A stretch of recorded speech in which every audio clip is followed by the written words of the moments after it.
Millie! Hey! Thanks for the other day. I really appreciate you coming to the wedding. Why are you laughing as you say that? Because I couldn't stop laughing at how socially awkward you still are. I made a conscious effort to be respectful, both in how I dressed and how I carried myself. After all, I am the bride's sister. Sure, I'll give you that. You did your best to blend into the shadows like usual. I mean, it's not like you could draw attention if you tried. You've always been invisible. So I guess you were just being your usual awkward self. Was there an actual reason you contacted me? Storm, I think you're forgetting something. We're practically estranged, you know. I only went to the ceremony out of obligation, for Dad's sake. So as far as I'm concerned, I'd rather you not contact me at all. Oh, really? You sure you want to say that? What now? I overheard Mom and Dad talking at the reception, you know. You're living in some bottom-of-the-barrel poverty situation, right? They said you're making, $10,000 a year? That's like $800 a month. How are you even surviving on that living alone? You must be in some real dump of an apartment. Wait, $10,000 a year? Where did that number even come from? Like I said, I overheard them talking. I seriously don't recall them saying that. $10,000 a year is practically NEET level, sis. Meanwhile, look at me. I've married a rich guy who works at a major company, and I'm living the dream as a full-time housewife. I don't have to work and still get to enjoy the luxurious life. Actually, you know what? Want me to give you some money? What? My husband's loaded. Covering the cost of a few basics so you can live like a human being isn't going to break our bank. I don't want your money. Don't be so proud. You can't possibly live on $800 a month. You're probably up to your eyeballs in debt just to keep the lights on. Sad little debt-ridden pauper. I'm giving you a lifeline here. Take it. No thanks. Doing anything you say is guaranteed to make my life worse. Oh, that's how you want to play it? Also, for your information, I'm not in debt, so you can relax. Are you sure about that? Think what you like. We're not in touch anyway, so I honestly don't care what you assume. You've always been so stubborn and hard to like. Then it's good I'm not trying to be likable. But deep down? What now? Be honest. About what? You want the money, right? I already said no. Well then, to my difficult little sister who can't admit when she's in need, I have a fantastic proposal for you. I don't need any proposals. Introduce me to a guy. What? Are you serious? Storm, you just got married.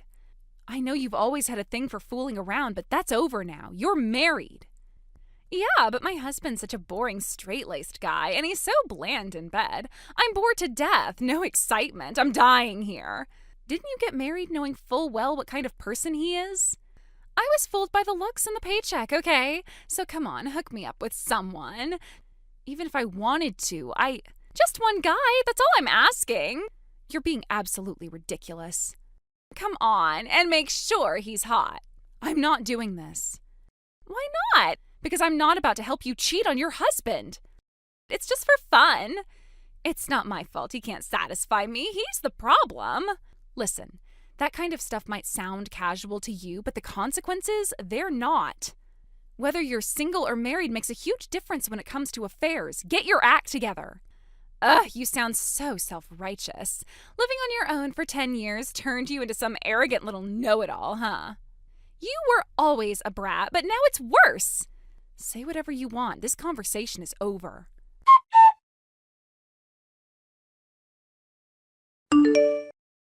Millie! Come on, answer me already. Millie, you there? Hello? What? I'm at work now, you know. You're calling that work? Girl, please. You're barely scraping together $800 a month, and you've got the nerve to sound all busy and important. There's no such thing as a bottom-tier job. Work is work. And coming from you, the woman who spent every waking moment chasing guys until she finally landed a husband, you've got zero room to talk. Also, just FYI, I'm earning more than $800 now. Oh, really? So what, did my jab about you being poor sting enough to make you hustle for once? What now? You made $900 this month instead? Wow, how impressive. You're rolling in it, huh? You're seriously just sitting around talking to yourself, huh? Making jokes, laughing at them, then replying like anyone's entertained? You must be so bored. Anyway, I'm done with this. Okay, fine. But what if I said, I took your man. What are you talking about? My man? Yeah. Some guy walked out of that shabby little apartment building you live in, and I just knew he had to be yours. So I went and got a little friendly with him. I hope you don't mind. I'm sorry, what? First of all, my apartment isn't nearly as terrible as you make it sound. And second, it's got pretty tight security. Are you sure you're not confusing me with someone else? Tisk tisk, no need to pretend, sis. He told me himself you two were involved. And I gotta say, he was pretty great. Good looking, fun, knew how to handle things in bed. Exactly the kind of thrill I've been craving. Way more exciting than my straight-laced husband, that's for sure. Wait, are you telling me you actually slept with someone you think I'm dating? Relax, what's the big deal? You're my sister. So we shared a guy for a bit. No harm done, right? That is completely insane. I have no idea what guy you're even talking about. Oh, come on, don't play dumb. He said you were struggling financially too, so I figured why not help out? I handed him $30,000. You what? Mm-hmm. And since you were kind enough to introduce me to such a lovely guy, I figured I'd return the favor. Check your mailbox. There's $20,000 in there just for you, my way of saying thanks for the referral. You've got to be kidding me. You put $20,000 in my mailbox? Yep, so generous, right? Anyway, just wanted to let you know I'll be keeping your man now. He and I really hit it off. You are unbelievable. Oh, and just so we're clear, if you go crying to my husband about any of this, I will be asking for that money back. So think carefully before you do anything stupid. Bye!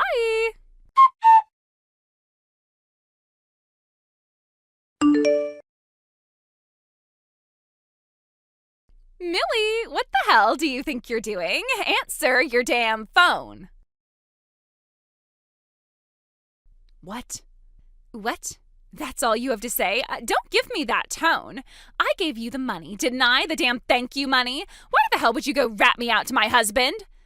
Oh, so he found out about your little affair, huh? No crap he did, and now I want my $20,000 back. You told him, Millie, that was the deal. No snitching. Yeah, but see, I didn't tell him anything. What the hell are you talking about? He came to me and asked for advice, that's it. Wait, he came to you? My husband went to you? Yeah, he said he wanted to talk about your cheating. What the actual hell? Why would he confide in you? You're just some broken bottom-of-the-barrel wannabe. Right, except I'm a licensed attorney with an annual income of $100,000. I'm sorry, what? You heard me. You're a lawyer? Mm-hmm, and your husband knows that, which is probably why he felt safe confiding in me. He told me he wants to move forward with a divorce. No, this can't be real. I didn't take his case, obviously, conflict of interest, but I did refer him to someone more suitable. Looks like everything's finally in motion. Hold on! What the hell were Mom and Dad talking about when they said you were only making $10,000 a year? I asked them about that too. They think they must have misheard me when I said my husband's monthly income was $10,000. They probably assume I meant yearly. Wait, so your husband makes $10,000 a month? Yeah, so his annual salary is about $120,000. He owns his own business. He what? Your husband? My husband, yes. Are you telling me you're married? Have been for 3 years now. We met through a colleague of mine. He's the legal advisor for my husband's company. We got married not long after. We even have a kid. 3 years? Yeah. I just never told you because, well, dealing with your jealousy and drama isn't exactly how I'd like to spend my time. Wait. So that guy, the one I saw leaving the apartment, that wasn't your man? Storm, how exactly did you get that apartment address again? You sent us a New Year's card once. It had your address on it. That's how I found the place. And then I saw some guy walk out of there and I thought, oh, I see. That was probably the address from before we got married. My husband and I used to live there before we moved into our house. I must have sent that card during our engagement, right before we relocated. Hold up, are you telling me that guy, the one I slept with, he wasn't even your man? He was probably the new tenant, the one who moved in after we left. No, wait a second. So then the $20,000 I stuffed into the mailbox? No idea who got that money. Wasn't me.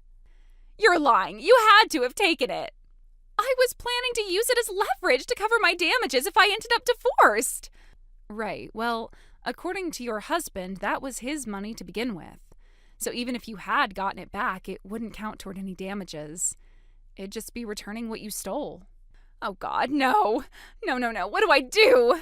$50,000 is gone. I don't have that kind of money. And that's not even the worst of it. What now? The $50,000 is just what you have to repay. It's not counting the compensation your husband could be suing for. That's additional. You're saying $50,000 isn't even enough? Exactly.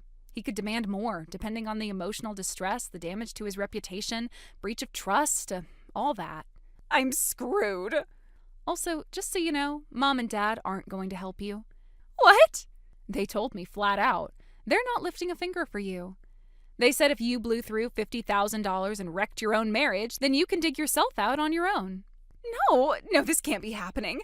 Millie, please help me. Be my lawyer, I'm begging you. What? You're a lawyer, right? Just work my case for free, okay? If you can just get the refund dismissed or have the damages reduced, I'll owe you forever. No. What do you mean, no? You're my sister. You can't just abandon me like this. Being your sister doesn't mean I'm obligated to clean up your messes. And besides, what you're asking is impossible. Even lawyers have limits. We can't magically erase wrongdoing just because you regret it now. You are heartless. No, I'm just done letting you drag me into your schemes. I told you, don't involve me. You didn't listen. Millie, please just wait. Don't leave me. Wait, please, don't leave me like this.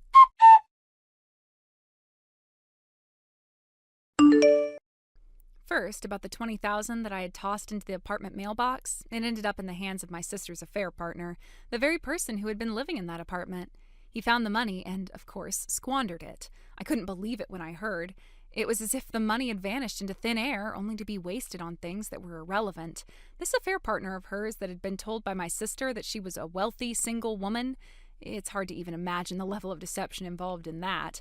The lie she had been living was so far removed from the truth that it was almost comical, except for the fact that it was rooted in a situation so destructive. What made this whole mess even more complicated was that this man had no real interest in my sister's character or her feelings. He was only interested in what he thought was a golden opportunity. He had been misled, and now he was involved in the chaos she had created. After everything that happened, he came forward and apologized, though it didn't change anything in the end. I suppose in a way it was too little too late. Still, after some back and forth, they reached an agreement on the standard amount for the alimony, just enough to cover the situation, with no grand gestures or any attempt to make things right beyond what was expected. Meanwhile, my sister was left to face the consequences of her actions, something she was ill-prepared for. The reality of it all hit her much harder than I think she had anticipated. It wasn't just about the $20,000, but the entire mess that surrounded her. As if that wasn't enough, it turned out that there had been another affair during her engagement. I couldn't believe it. She was engaged to someone else while all of this was going on. How was that even possible? Apparently, the affair partner during her engagement was a separate issue, something that had somehow remained hidden until now.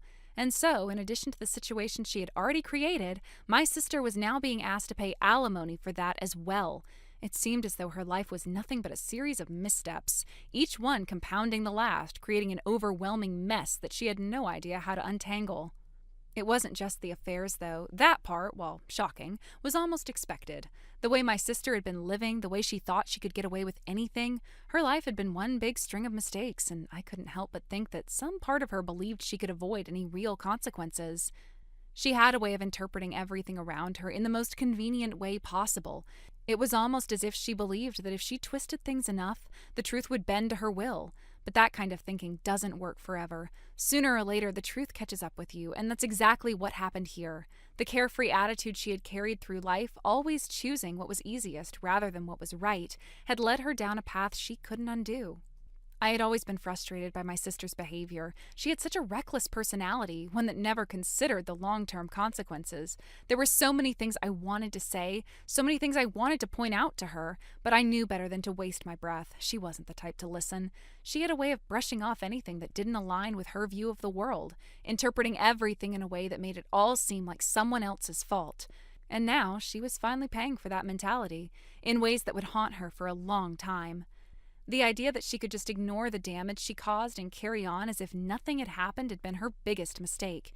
It had always seemed so easy for her to get away with things, to assume that everything would just work out, but she was wrong.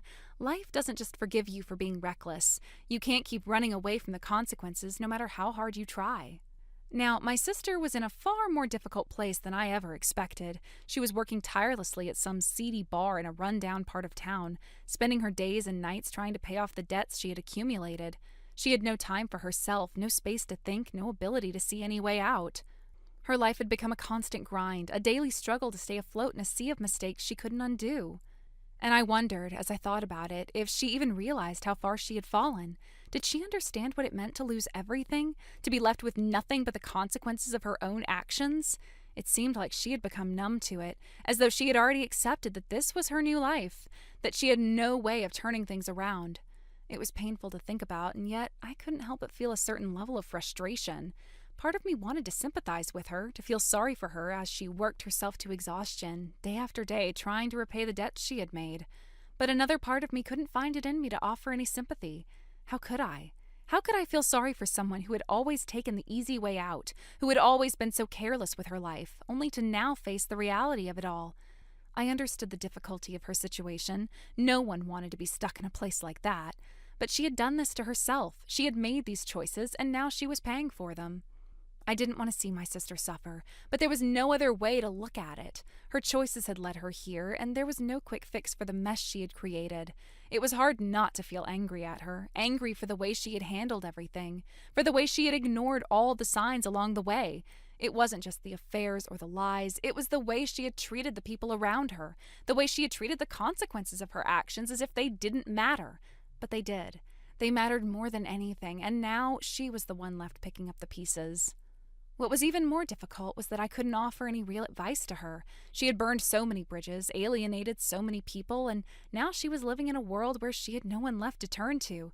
The money she had spent, the lies she had told, the people she had hurt, it had all built up to this moment. And there she was, working in a dirty bar, hoping that somehow, through sheer effort, she could pay off everything and get her life back on track. But I didn't see how she could. Life doesn't hand out second chances just because you're sorry. You can't undo what's been done. You can only try to do better moving forward. And that, it seemed, was the hardest lesson of all for my sister to learn. Thank you for watching and listening. We hope you enjoyed the video. Don't forget to like this video and subscribe. Also, feel free to leave a comment about what you thought of the story. We look forward to seeing you at the next story. Thank you for watching. Please subscribe and hit the like button. See you next time.